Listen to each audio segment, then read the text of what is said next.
وأنا بسمع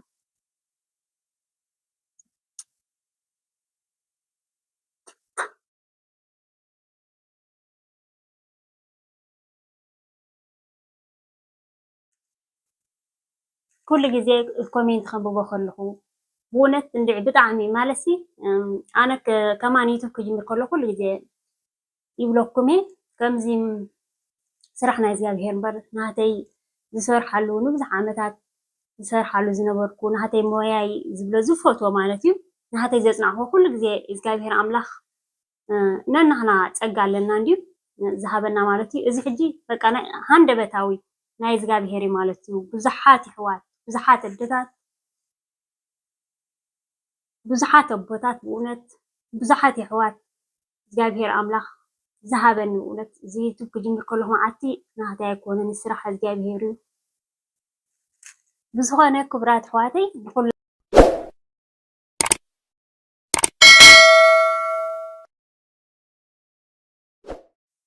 سلام سلام أمل علم زلكم كبرات حوات سلام يكسابير مساكم يخون نايلو ما أنت مدبين بار كتفتوه تسفى عند جبركو قدمنا أمباليجن إتهم حدش أصلهم لايك سبسكرايب كوم عند جبركم ناي channel بيت سبكت كونو بخبر قدمكم إتهم سايت أنا هم كأ كم قدمكم نتبعهم أي فلاني إذا فيديو بلاك جمرو نايلو ما أنت مدبين بار كبرات حواتي أم إتوي كم زرعهمو بدعمي قرم زبلكا مالتيو انتاي زبهال أنا يوتيوب كجمر كلهم بونات كبرات حواتي ترفدو كمزي هيابات ترفدو كمزي سابورت مالسي أنا إذا حسبكو خالق زي صنحن خا كالي مالتي كبرات حواتي بزيك العالم كل جزء يبلوكمي بدعمي نزقاب هيري هذا مسكنو زي بونات كبرات حواتي أما سميدا وصيخا بفلاي أبز حجي زلنا يوم جزيسي بدعمي ها كمزي غير سبك حقفك أيكونن كمزي غير سابورت خجبرك أيكوننسي كما يكايدلس نري لنا أنا مالتي حجي كم زيات ريحها بطعمي يوتيوب كجمر كلها فريح أخات جمر ماس ميدا خدوة تخلها مالتي كل جزيجين كبرات حواتي زنا آسة كساب زعابي زلو نجاب هير قرميكت بقى سرحي ديوم هاداري ديوم ولادي كله نسخة زي بالهوت بقى مناوري كل سي نسخة حلو فيلك أقديم كا نزقاب هير تحليف كيو بطعمي نزقاب هير زحازة سنتاي سآني كبرات حواتي كل جزين أنا كم زبلكم يتبقى جمر كلهم عالتي مسز جابير بزح نجار مالتي قد سألكم عامت كم يجري جميرة مالتيو حجون دحان فيديو خسر حالكي من السوق رؤوس زخالة مالتيو كبرات حواتي حجي كل جزية كبرات حواتي نجزابير بقى نزجابير حليف كاتت أني حاسي دك إزجابير زهونكم ناقش حواتي عبيتي بالطعم بقى مقلت زبهال زي باللي هي بزقابي هير زهابني هي بهم نسخهم معي مالتي بزي قال عالم كبرات حواتي بالطعم بقى مقلت زبهالي باللي أنا بزخانة كم زسري وزلهم ندعي بونت كامنا يوتيوب تخاتات ليتيا كم زسري وزلهم مسهيابات جيرام سيدات اللي زلاب حنساب كنا كأ كن كفتئنا مالتيو بطعم زقرميو ترفدو كم زي بطعمي كمزي دويلو أجهو خبلك خلو كل جزي خمزي نفعتي كم تفلتني درجة مع تاوي بديتات حيزة زمت مالتيو هجمع تاوي حيزة خمت خلو حقن بوشتي بدحريت كوينو بطعمي سابورت جبرني انتاي كمي جري كخير كم زلنا أبرئس زلكاسي بطعم هاتكم تارشميو ولا بزيو تصحفوا لي تدوبوا لي بطعمي ما قلت زبهالي بلين أنا كابز جابي هرجن رخبو كال ولا حد زبلو نجر يبلي نقولاتكم إزجابير أملاخ إدمنت عناني هاكم هجي خا هي بتكمزين أيت تصبياني خا نحنا إذا حسبنا بطعمي مالسيم إزجابير أملاخ نحنا تسجل لنا نحنا هي بلنا بفرحة إزجابير وكل خابتنا هنا زلنا مويا بمهارات خوينا بتمرتنا ديو وناي بحالنا معقاب دي بزستفال عليه وانا ناجرنا كنكافلو خلنا بطعمي تايز بحالي كم تري وزلهم دبدابون الله دبداب بحنسب كنا كننبو بقينا مالتي بطعم زقرميو كبرات حواتي ሕጂ ብዙሕ ሰብ ፀጋ ዘለዎን ኣሕዋትና ንኣሽቱ ዓበይቲ ኣለዋ ግን ከምዚ ድፍር ኢልካ ንክትወፅእ ብጣዕሚ ኢኻ ትፈርሕ ማለት እዩ። ሕጂ ኣነ ዝብል እግዚኣብሔር ኣምላኽ በቃ ንእግዚኣብሔርና ቀዲምና ደቂ እግዚኣብሔር ዝኾኑ ሰባት ማለት እዩ። ምክንያቱ ከምዚ እንታይ እሞ ብዙሓት ሰብ መፂኦም ካሲ ምስቲ ናትካ መገዲ ዘይከዱ ወይ ከዓ ንዓኻ ዕንቅፋ ዝኾኑ ሰባት እንታይ ኣብሰልካ ፅፍፍ ዝበሉ ውሕድ ዝበሉ በቃ ምክንያቱ ክቡራት ኣሕዋተይ ገንዘብሎም መቸም ኣይሰኣና ንብልዓዮ ኣይንብልዓዮ ክንበልዕ ክንብል ኣብ ዘይተደለየ ክነብል ከዓ ፅቡቕ ኣይኮነን እዩ። ስለዚ በቃ ብሩኻት ደቂ እግዚኣብሔር እየ ዝብለኩም ኣነ ኩሉ ግዜ ማለት እዩ። ሕጂ ከም ትሪእዎ ዘለኹም ብጣዕሚ ኣዝዩ ደስ ዝብለካ ፍላወር ዝተዓሸገ ደብዳቦ ኣሎ ማለት እዩ። ብጣዕሚ ዝገርም ድዒ ኣይትፅበይን ሃ ከምዚ ብጣዕሚ መግለፂ ዝበሃል እንዲ ዘይብለይ መርያ እዚኣ ክነንብባ ኢና ብድሕሪኡ ከዓ እዚ ድሸት ከዓ እዚ ህያብ ማለት እዩ ክንከፍቶ ኢና። ሰላም ሓፍተይ ርሑስ ሓድሽ ዓመትን ልደትን ምስ ኩሎም ስድራ ቤትኪ እሞ ሰላም ሓፍተይ ስለቲ ከይተሓለልኪ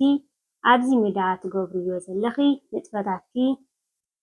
ከይድነቕኩኺ ኣይሓልፍን ኣበርቲዕኺ ክትቅፅልዮ ድማ ደጊመ እንሕፀነኪ ምክንያቱ ኣነ ሓንቲ ናትኪ ተኸታተሊትን ብባህለይ ድማ ኣዝየ ሕብንቲ እየ ካብ ዘድነቐኪ ተኸታተልቲ ሓፍትኺ ብድጋመ ርሑስ ልደትን ሓድሽ ዓመትን ይግበረልና። ኣሜን ኣሜን። ክብርቲ ሓፍተይ ክቡር መጠን ነብሱ የኽብረካ ከም ዝተባህለ ክቡራት ኣሕዋተይ እዚ ሓፍትና ኩላትኩም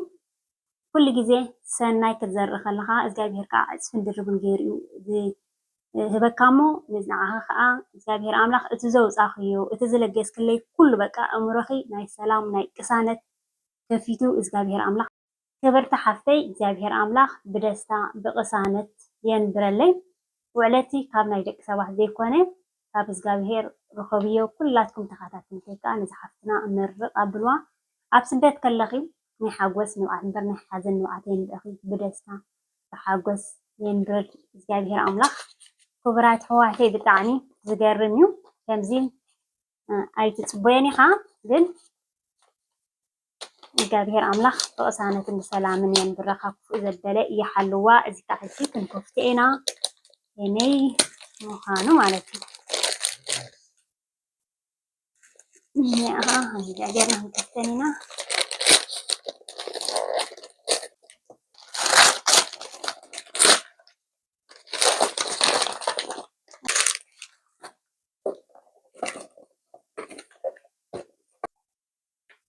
ኦ ማይ ጋድ ውይ ኣነ በስመ አብ ውይ በስመ አብ መንፈስ ቅዱስ ውይ ኣነ በስመ አብ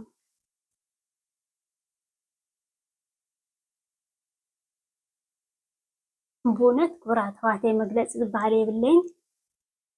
ውይ ኣነ በስመ አብ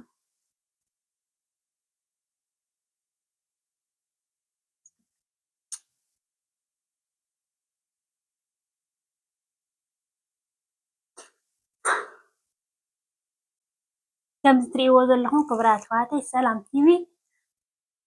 ውይ በስመ አብ እንድዒ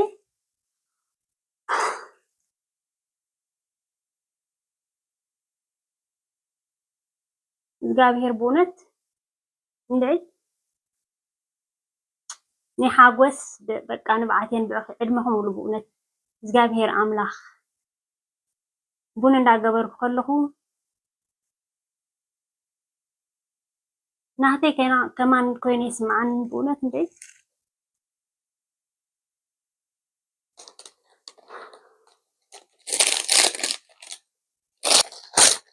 መግለፂ ዋላ ሓደ የብለይን እንድዩ በእውነት በስመ አብ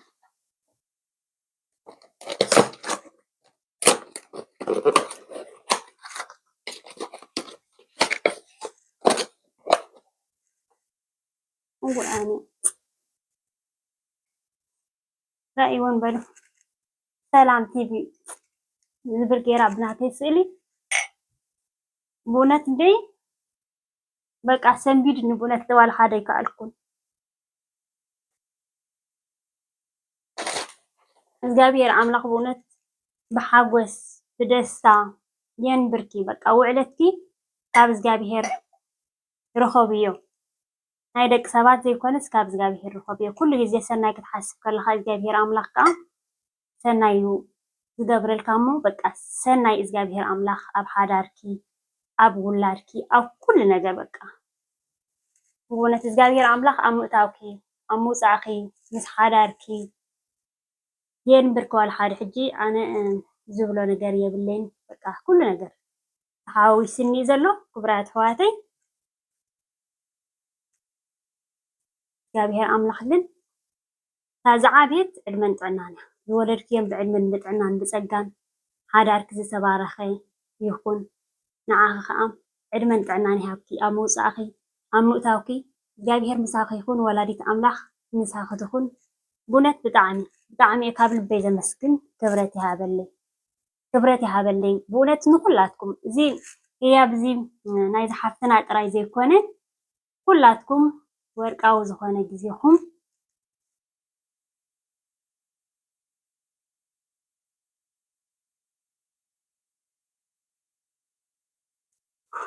ክቡራት ኣሕዋተይ ብእውነት እንድዒ ወርቃዊ ዝኾነ ግዜኹም ሰዊኢኹም ከምኡ ኩሉ ግዜ እቲ ኮሜንቲ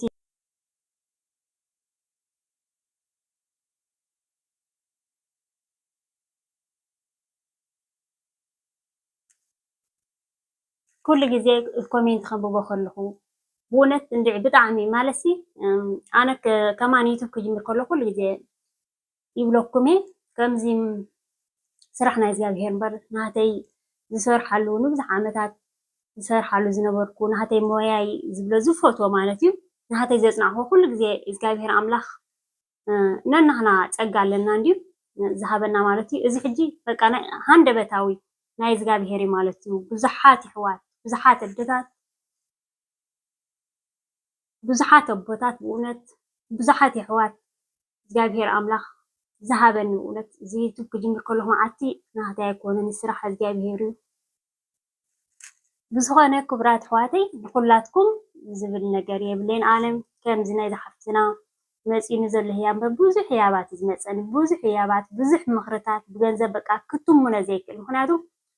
ኣብዚ ሕጂ ዘለናዮ ግዜ እኮ ከምዚ ዓይነት ሰባት ቅንዕና ዘለዎ ክትርኢ ከለካ ብእውነት ከምዚ